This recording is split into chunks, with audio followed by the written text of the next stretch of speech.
여러분은 시냇가에 심은 나무 얼마나 복된 나무인지 잘 이해가 안 갈 겁니다.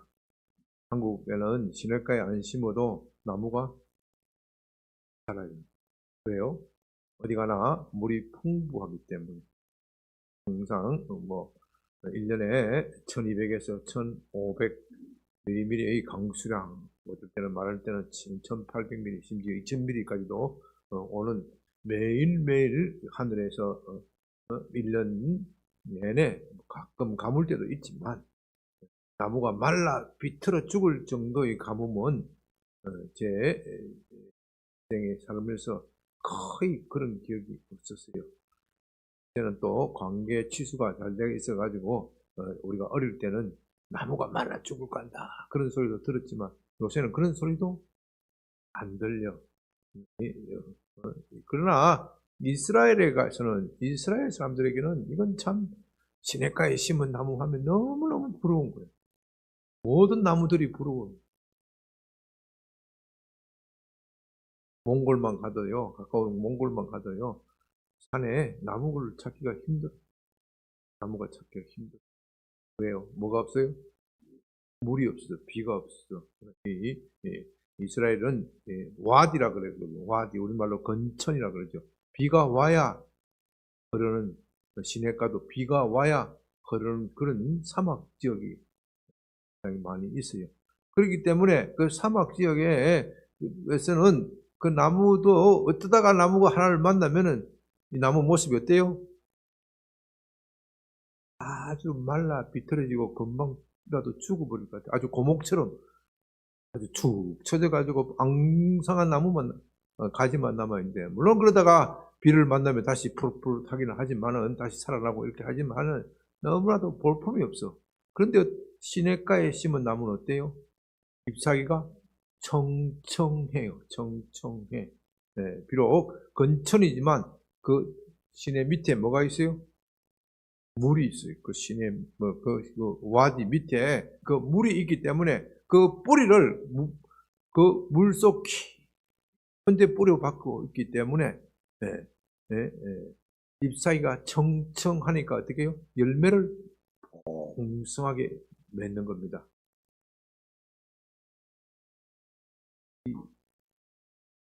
시냇가에 심은 나무는 볕이 내리쬐면 내리쬐일수록 좋아해요. 나무가 물을 좋아할까요? 햇빛을 좋아할까요? 햇빛을 좋아해요. 예. 모든 식물은 햇빛을 먹어야, 받아야 사는 거예요. 물만 주면 살게 하는 게 아니에요. 물만 계속 주면 나무는 어떻게 돼요? 썩어서 자랄 수가 없어요. 물 수원지가 충분한 나무는 햇빛이 오면 올수록 좋아.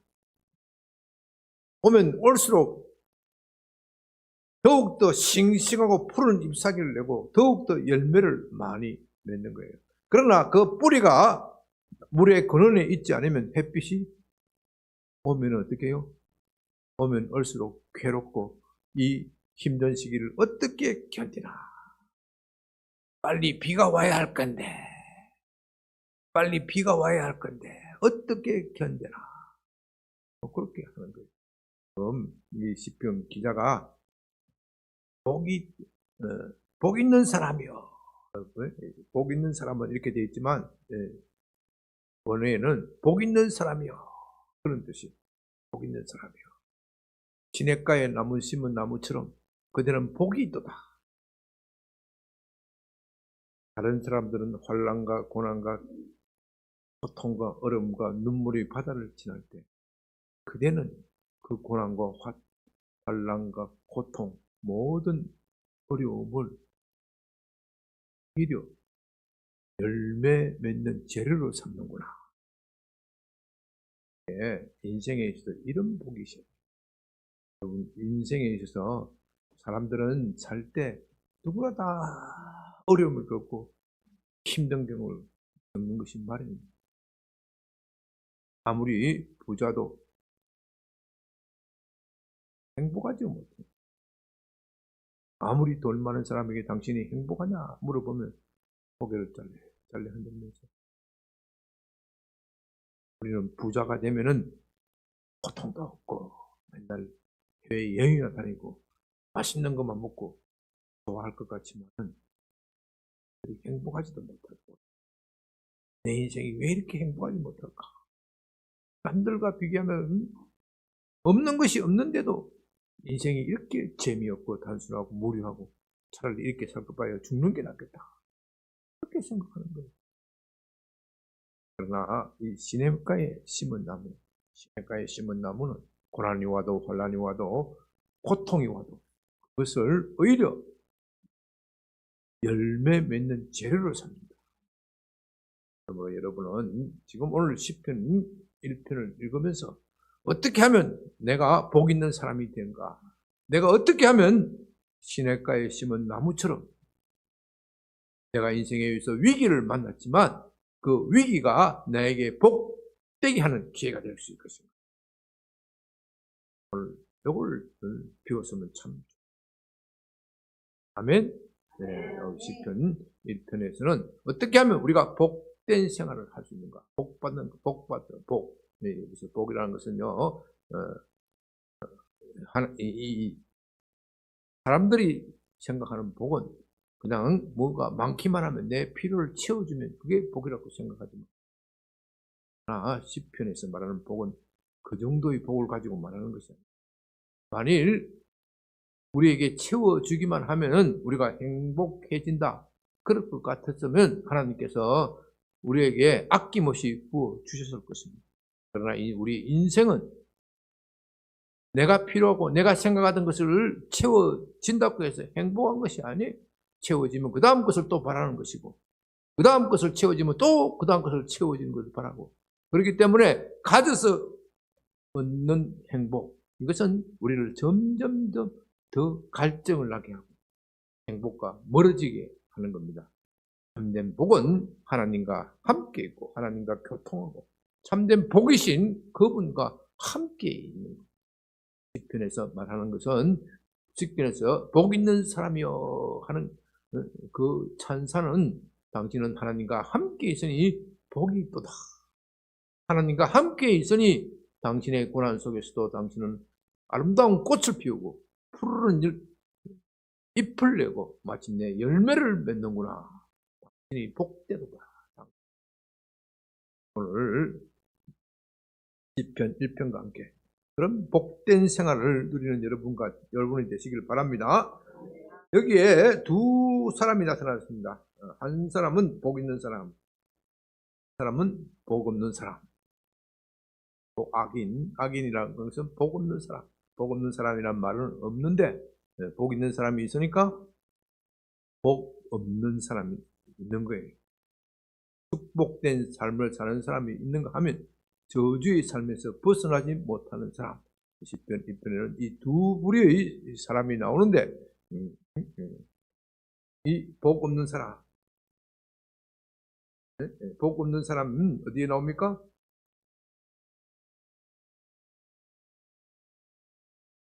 복 없는 사람은 어떤 사람? 그들은 첫째로 악인의 꾀를 쫓고 악인의 꾀를 따르고 두 번째는 죄인의 길에 들어서고 세 번째는 오만한 자의 자리에 앉는다. 요게 문학적으로 말하면 점청법. 악인이 손을 살살 부를 때 이와 같이 놀자 할 때 그때 잘라야 돼. 그때 자르지 않고 그때 싹 휩쓸려 가면 악인의 길에 들어선다. 악인과 함께 논다. 그러면 서면은 사람은 서면 뭘 하고 싶어요? 앉고 싶어요.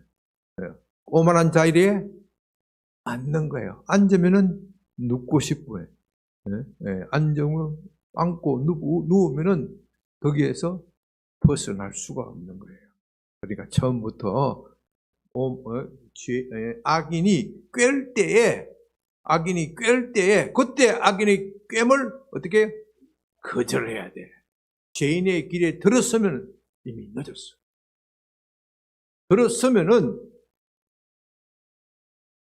내가 모처럼 결심하고 다시는 이 악당들의 모임에 가지 않겠다. 그래 하면 어떻게 해요?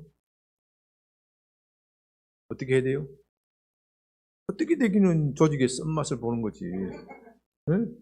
조직의 쓴맛을 보는 거예요. 그 함께 놀던 악인들이 그를 가만두지 않는 거예요. 가만두지 않고 저 인간이 갑자기 왜 저렇게 변질되었어. 변질되었어. 저도 그런 걸 느꼈어요. 그런 경험을 했죠. 검사 시절에 말이죠. 정말 처음에 좀 흐트러진 자세로 살다가 내가 정말 주님의 말씀에 따라서 살아야 되겠다. 내가 소명대로 살아야 되겠다. 그렇게 결심을 하고 술자리에 안 갔더니 직장 선배 동료들이 뭐라고 저한테 압박을 하냐면 너는 전에 근무할 때 누구하고 근무할 때는 술을 잘 마시더니 왜 나하고 근무하는데 술 안 마시냐? 나하고 무슨 원수진 일이 있냐? 얼마나 직장에서 압박을 하는데 사람이 변질됐단 말이에요.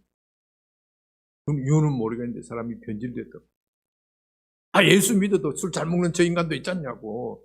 저 인간을 본받아야지. 그렇게 예수 믿어도 그렇게 믿으면 되냐고. 한번 악인의 이 꾀에 쫓아가지고 죄인들이 모임에 들어가면 가입되면은 그 벗어나기 힘들다니까요. 고통스러워요. 조직의 쓴맛을 내가 봤다니까. 조직의 쓴맛을 보니까 자꾸 그렇게 욕을 하니까 성질이 되겠어요, 안 되겠어요? 그것 때문에 꼭 안 됐다 하고 말하면 좀 그렇지만은 그게 좀 중요한 요인이 있어. 참 이 사람들이 사는 모임에는 시기, 질투 이런 것이 있기 때문에 자기 마음대로 자기 순하게 잘 안 들어오면은 깎아내리는 거예요. 나중에는 저한테 하는 이야기가 아무리 자기가 휘두르고 싶어도 꿈쩍도 안 하니까 자기는 나한테 그렇게 고백하더라고요. 너는 왜 그 욕심이 없냐고. 욕심이 있어야지 흔들 거 아니에요. 그죠? 당신은 왜 욕심이 없냐고. 그냥 빙그레 웃고 말았는데 조직의 쓴맛을 보더라도 자기네 회중에서 벗어나야 돼. 오만한 자리에 들어가면요 정말 이거는 뭐 방법이 없어. 오만한 자리에 들어가서 앉고 누워버리면은 정말 그건 방법이 없어. 근데 문제는 이 악인들이 어디 있어요? 악인들이 어디에 있어요? 어디에 있어요? 이게 문제예요. 악인들이 어디에 있어요? 악인들의 꾀가 어디에 있어요? 여러분들은 악인들의 꾀가 어디에 있다고 생각합니까? 악인들의 꾀가 밖에 있는 것이 아니라 내 속에 있어. 내 속에 있어. 산부 기도에 안 나오시는 걸 다 판단하는 건 아니지만 산부 기도에 나오는 것도 쉬운 건 아니지요. 몸도 피곤한데 빨리 가서 쉬어야 되는데 목사님이 또 산부 기도에 나오라고. 넌 상한 데가 얼른 가고. 그게 악인의 꾀야. 그 산부 예배 안 나온 사람이라고 다 악인이라는 이야기는 아니에요. 개인적인 사정이 있고 다 있기 때문에 내가 일률적으로 그렇게 말하는 건 아닌데 내 자신의 나태함, 야 집에 가서 좀 쉬는 게 낫지. 뭐 교회 기도하기 위해서 꼭 교회에 모여야 되느냐? 집에서 유튜브를 보면서 설교 들으면 그것도 은혜가 되는데 꼭 교회에서 모여야 되느냐? 요즘같이 독감이 나던 시기에 별별 핑계를 다 대가지고 교회 안 나올 핑계는 무궁무진해. 창의 장로님 잘 아시겠지만요. 골프 치는 사람은요. 골프가 안 되는 이유가 무궁무진해. 예? 골프가 안 되는 이유는 무궁무진해. 나중에는 뭐가 안 돼? 기분이 나빠서 안 된대. 기분이 나빠서 컨디션이 안 좋아서 안 돼. 변명할 거리는 교회에 안 나올 변명거리는 무궁무진해. 그 꾀가 어디에 있어요? 밖에 있어요? 내한테 있어요? 내 안에 있어요. 여러분이 기도할 때 주님께서 뭐라 그랬어요? 너희 모든 짐을 내게 맡겨라. 그런데 이 말씀은 정말로 은혜롭고 지혜로운 말씀인데 내 속에 악인의 꾀가 있어. 주님께 맡긴다고 해서 될까? 이게 악인의 꾀예요. 내가 주님이 와서 나한테 와서 꿈에 그렇게 말씀하신 것도 아니고, 이건 잘못을 저지른 것은 주님이 아니고 누구예요? 난데, 주님이 이런 죄도 용서해 주실까?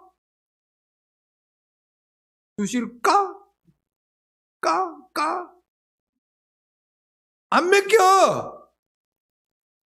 이게 악인의 꾀야, 악인의 꾀. 여러분, 악인의 꾀라고 해서 멀리 있는 게 아니라니까요. 여러분들에게 죄를 짓는 그 꾀만 이야기하는 거 아니에요. 겉으로 나는 그것만 이야기하면 안 돼. 내 속에 악인의 꾀가 있다니까. 특히 산부 예배에 나온 분들에게는 내가 좀 차원 높은 이야기를 하는 거예요. 좀 차원 높은 이야기를 하는 거예요. 1, 2부만 참석한 사람 분들은 이런 이야기 못해. 왜? 그 사람들은 외부에서 나오는 꾀도 악인의 꾀도 막기에 바쁜데 어떻게 내 속에 있는 악인의 꾀에 대해서 이야기를 할 수 있겠어요? 예를 들면 주일날 예배 드리지 말고 어디 가서 신나게 골프나 치자. 외부에서 나오는 악인의 꾀지요. 1, 2부만 참석하시는 분들은 그런 정도 수준밖에 말 못해. 그런데 3부 예배 나오는 분들은 진짜 적하고 싸워야 돼. 진짜 적은 밖에서 나가서 표면적으로 외부적으로 나를 꾀는 그 적이 아니라 내 속에 있는 적이 문제예요. 기도 생활하는 데. 목사님이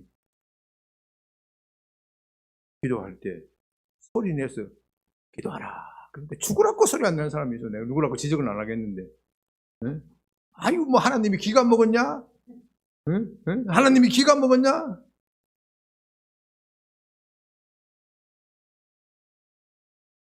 마음으로 기도해도 다 들으시지. 이론적으로는 맞지. 실제로 돼요? 마음으로 기도 하나 안 하지. 마음으로 기도하는 척 하다가 조금 있으면 뭐 하고 있어요? 졸고 있어. 졸는 것도 은혜긴 은혜야. 그것도 은혜긴 은혜야. 근데 하나님이 나와서 조는 것도 예쁘다 그렇게 할 때가 있고, 너 인마 졸면 안 돼! 그렇게 말할 때가 있어. 일정한 수준이 지나면 너 인마 정신 차려야지 말. 정신 바짝 차리고 기도해야지. 이 위기 앞에서 말이지. 무슨 졸고 앉아 있냐고 그렇게 나무라실 때가 있어. 그런데 내 속에 악인의 꾀가 있어. 악인의 꾀가 있어. 불순종의 꾀가 있어. 아니, 목사님 말씀대로 한다고 해서 다 되는 거야. 아니야. 저 봐봐라. 저 인간은 목사님 말씀대로 전혀 다른 생활을 해도 잘 되고 주식을 해도 척척 돈 벌고 부동산 투기를 해도 척척 벌고, 나는 꼭 막판 상투를 잡고 꼭 손해만 보고 목사님 말씀대로 살라고 하다 말고 꼭 이렇게 돼. 이게 내 속에 있는 악인의 꾀. 특히 내 속에 있는 악인의 꾀는 내가 종래 살던 방식대로 살겠다. 내가 종래 살던 신앙생활 패턴에 따라서 하겠다. 요게 강한 거예요. 요게 강한 거예요. 이 옛사람을, 그래서 사도는 뭐라 그러고요? 옛사람을 어떻게 해요? 옛사람을 어떻게 해라 그랬어요? 예? 어떻게 해요? 옛사람을 어떻게 해요? 다시. 옛사람을 어떻게 하라고요? 죽여버리라 그래요. 죽여버려. 그냥 살살 달래가 좀 봐주세요. 그렇게 아니라 어떻게 해요? 죽여버려야 돼. 이 악인의 꾀는 어떻게 해요? 죽여버려야 돼. 예? 죽여버려야 돼. 예? 예?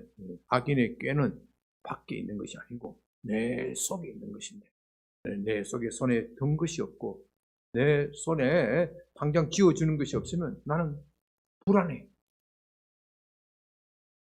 당장 내가 어떻게 먹고 살 것인가? 내가 당장 어떻게 이 험한 세상을 이기면서 살아갈 것인가? 주님은 뭐라고 말씀하세요? 우리가 산상수훈에서 마태복음 6장에서 배웠잖아요. 6장 33절. 너희는 먼저 그의 나라와 그의 의를 구하라. 그리하면 이 모든 것을 더하시리라. 그렇게 말씀하시면서 주님은 아무것도 염려하지 말라. 내일은 내일이 어떻게 해요? 내일은 내일이 축 나와야지. 내일은 내일이 염려할 것이고 내가 염려할 문제가 아니다. 공중에 나는 새를 보라. 누가 아무도 먹이를 주는 사람이 없지만 즐겁게 먹고 살지 않느냐. 그의 백합을 보라. 아무도 물 주는 이가 없지만 솔로몬의 입은 모든 영광보다도 이 덜풀 하나만 하물며 너희일까 보냐. 이것을 믿어야 돼. 이것을 믿는 것이 악인의 꾀를 쫓지 않는 거예요. 그럼 어떻게 우리가 이것을 믿을 수 있는가? 2절에서 그 비결을 우리에게 말씀하시는 거예요. 그 비결은 뭐예요? 오직 여호와의 율법을 첫째는 즐거워해야 돼. 두 번째는 그의 율법을 주야로 묵상해야 돼요. 첫째는 즐거워해야 돼. 우리는 이 즐거워한다는 말을 감정적으로만 생각해요. 감정적으로만 생각하는데, 성경에서 감정은 되게 거의 다 의지를 동반하는 감정. 성경을 안 읽다가 읽으면 힘들지요. 여러분 요즘 성경 통독반 문과지 장원 형제 지금까지 몇 분이 따라와요? 네? 20분 정도. 탈락한 사람이 처음 출발할 때는 30명이 넘었던 것 같은데, 네? 한 10명 정도 탈락했죠? 그런가요? 탈락한 사람까지 일일이 따질 일은 아니고 네? 하여튼 참 대단해. 네? 그래도 요즘은 그 드라마 성경이니 뭐니 하니까 들으면서 읽으니까 얼마나 편합니까? 얼마나 좋아요. 또 옛날에는 참 성경 읽는 것이 힘들어. 또 왜 또 성경을 또 번역을 할 때 좀 부드럽게 하지. 하시니라 가라사대 이렇게 딱딱하게 해가지고 숙달이 된 사람은 그게 귀에 듣기 편하겠지만은 처음 읽는 사람 이거 금년에 결심을 하고 우선 신약 성경부터 읽으리라 딱 결심을 했더니 이놈의 낙고는 왜 이렇게 많아? 누가 낙고 얼마나 힘들어. 성경 읽는 게 쉬운 게 아니에요. 이 즐거워한다는 것은 쉽지 않지만 그래도 읽는 거예요. 그래도 나의 나태함을 물리치고 읽는 거예요.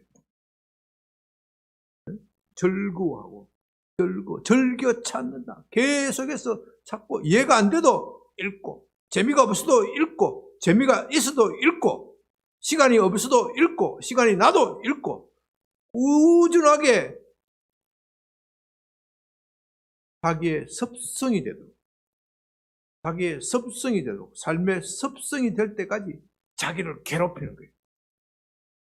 그렇게 습성화되면은 읽지 않으면 어떻게 해요? 성경을 읽지 않으면 어떻게 돼요? 마음이 허전하고 또 어떻게 해요? 불안해져. 마음이 허전하고 불안해져. 마치 밥을 안 먹은 것처럼. 그 정도는 돼야 즐거워한다. 그렇게 말할 수 있는 겁니다. 그의 율법을 주야로 묵상하는도다. 주야로 묵상. 묵상이라는 단어가 참 중요합니다. 중점적으로 말하려고 하는데 대목은 바로 이겁니다. 묵상이라는 것은 한국 사람들은 묵상하면은 어떻게 해요? 눈 감고 생각하는 거예요. 성경 쫙 한번 읽고 눈 쫙 또 눈 쫙 이걸 묵상이라고 하는 거예요.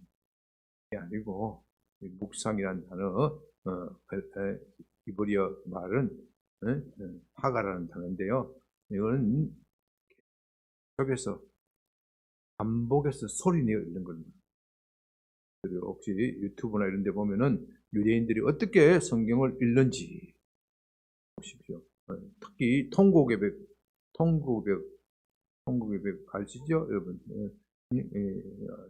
저도 아직 성지순례를 못 가봤는데 개 들어가지고 성지순례 한번 갑시다. 다른 교회는 그렇게 한다는데 우리 좀 살림이 좀 궁해도 우리도 한번 개 들어가지고 내년쯤에는 성지순례 한번 갑시다. 거기 보면은 로마가 이 예루살렘 성벽을 허물 때 딱 한쪽만 남겨줬대요.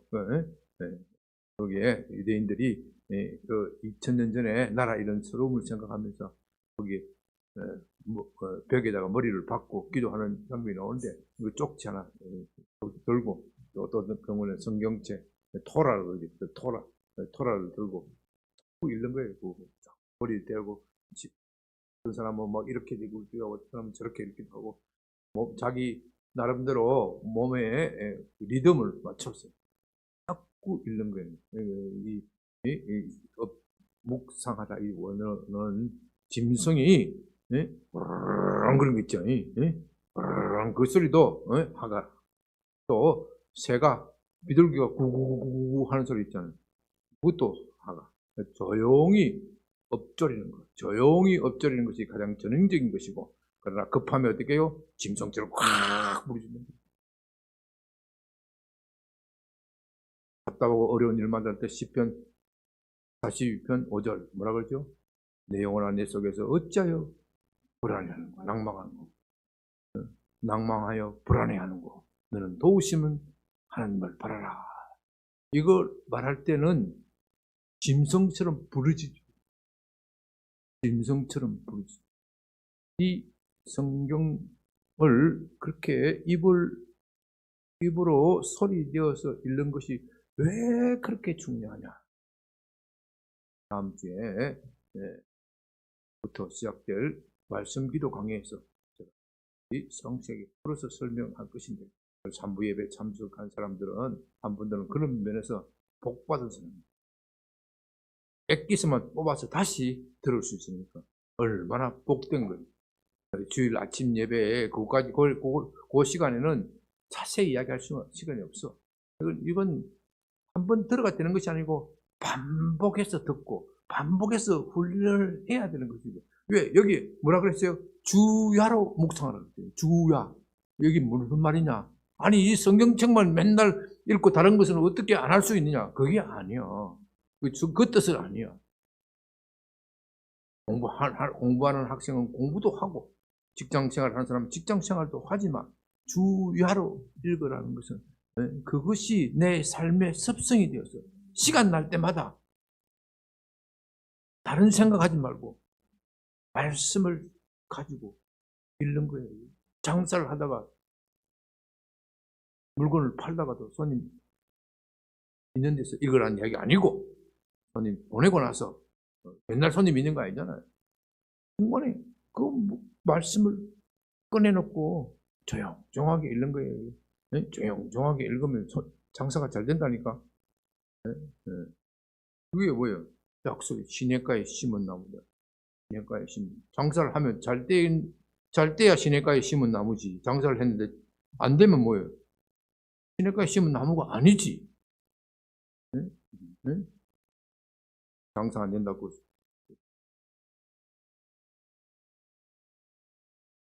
물건 보러 왔다가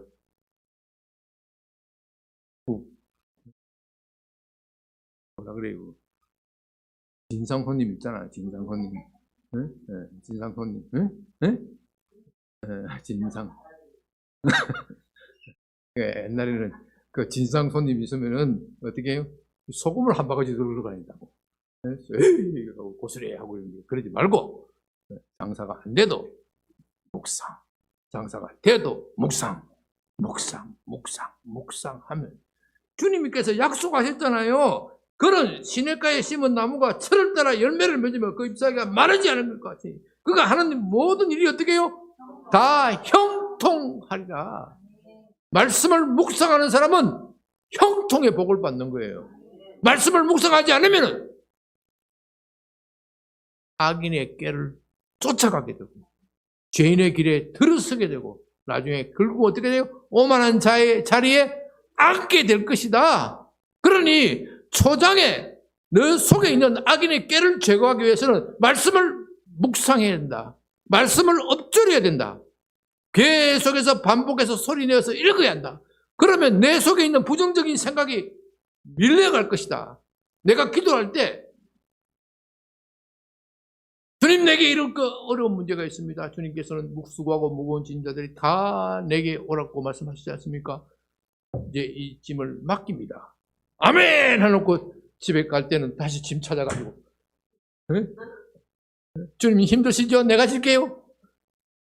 그거 왜 기도하는지 모르겠어. 네?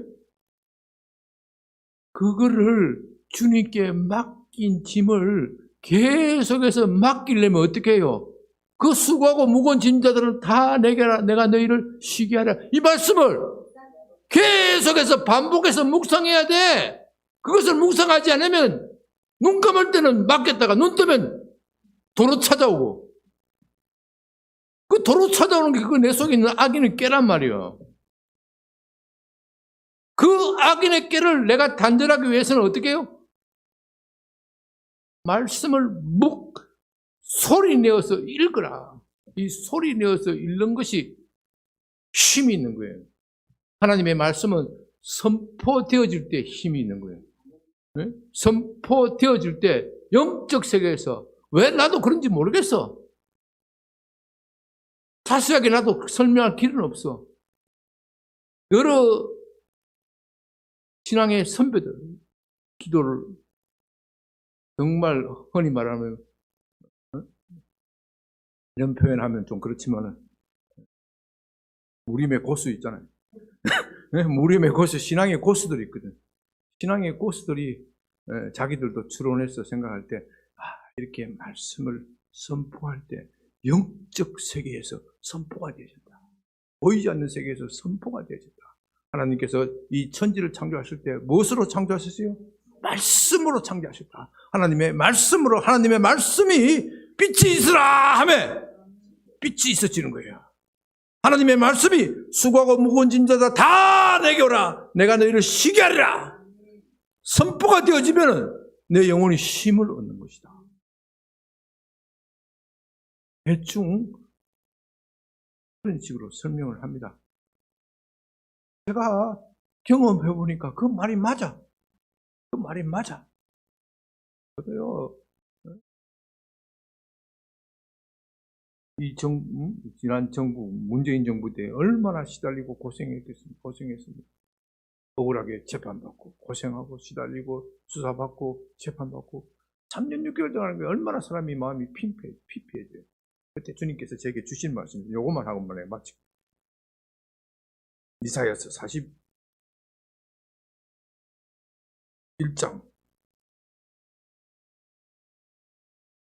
이사야서 41장. 그때 막 시련이 닥칠 때 처음에 하나님 왜 이렇게 내게 시련이 오십니까? 할 때 저에게 주신 말씀이 있어요. 이사야서 10장 41장 10절 두려워 말라 내가 너와 함께함이라 놀라지 말라 나는 내 하나님이 된다. 내가 너를 굳세게 하리라. 참으로 너를 도와주리라. 참으로 나의 어려운 오른손으로 너를 붙들리라. 다음 구절중 보라 내가 인하던 자들이 수치와 욕을 당할 것이요 너와 다투는 자들이 아무것도 아닌 것 같이 될 것이며 멸망할 것이라. 내가 찾아도 너와 싸우던 자들을 만나지 못할 것이요 너를 치는 자들은 아무것도 아닌 것 같고 허무한 것 같이 되리라. 이 말씀을 제게 주시는 거예요. 그래서 내가 이거 금방 끝나겠구나 생각했는데 금방 끝나기는 뭘 끝나. 3년 6개월을 사람을 괴롭히는데 사람 피 말리는데 사람 피 말리는데 그런데 내가 3년 6개월 동안 이걸 얼마나 외웠겠어요. 바뀔 때마다 하나님 이거 말씀하셨잖아요. 하나님 말씀하셨잖아요. 영적인 세계에서 선포가 되는 거예요. 나중에 보니까 3년 6개월 지나고 이제 새끼들 한번 내가 앉아 싸웠는데 내가 이겼으니까 한번 싸워보자. 이거 다 없어져 버렸어. 네? 다 없어져 버려. 싸우려고 해도 원수 대적들이 다 없어져 버려. 무엇보다도 내 속에 있는 적개심, 미움 이런 것들이 사라져 버렸어. 얼마나 믿겠어요. 억울하게 무고하고 그런 사람들이 얼마나 믿겠어요. 그 원수들을 다 주님께 맡겨버리니까 내 속에 평안이 오고 대적들이 없어져 버렸어. 쭉 넘어가 보세요. 15절 내가 너를 이가 날카로운 새 타작기로 삼으리니 내가 산들을 쳐서 부스러기를 만들 것이요 작은 산들을 겨같이 만들 것이라. 하나님이 나를 새로운 이가 날카로운 타작기래. 내 앞에 지금 산더미처럼 쌓아놓은 벽가락이 있어. 벽가락이 아무리 많아도 타작기 안에 들어가면 어떻게 돼요? 그거 다 갈라지는 거지. 다 먼지가 되는 거예요. 먼지가 되는 거예요. 먼지가 되는 거예요. 하나님은 이렇게 말씀하셨어요. 그 말씀이 내 것으로 되려면 내가 자꾸 엎드리고 선포를 해야 돼. 그런데 악인에게는 이걸 하지 못하도록 우리 입을 확 틀어막는단 말이에요. 확 틀어막아. 그러니까 여전히 나는 가난해지고 여전히 마음이 비참해지고 내 건강은 여전히 건강치 못하고 하나님의 복을 받지 못하는 거예요.